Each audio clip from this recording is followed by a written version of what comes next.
Welcome to Man Does Tech, where I solve the problems you didn't even know you had. You start by locating Time Machine backups so you know what exists.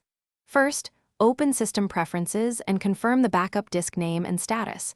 Make sure it's connected and mounted. Once done, in Finder navigate to that disk and look for backups. BackupDB, that folder contains machine snapshots.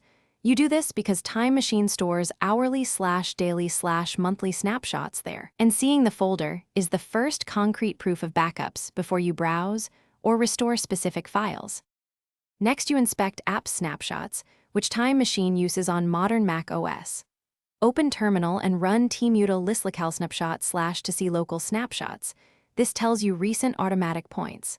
Then, if the backup disk uses apps, use diskutil or tmutil to list remote snapshots on that volume. Once you identify a snapshot date, mount it or invoke the Time Machine interface to browse that snapshot. This method lets you verify exact snapshot captures and locate files by date rather than guess. Finally, restore or copy files from the snapshot you found. You can enter Time Machine and restore items or mount the snapshot and drag files out.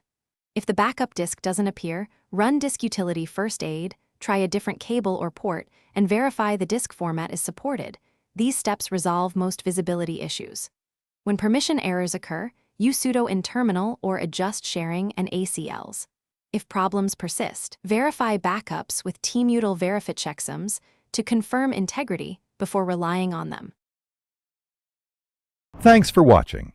If you found this helpful, don't forget to like and subscribe.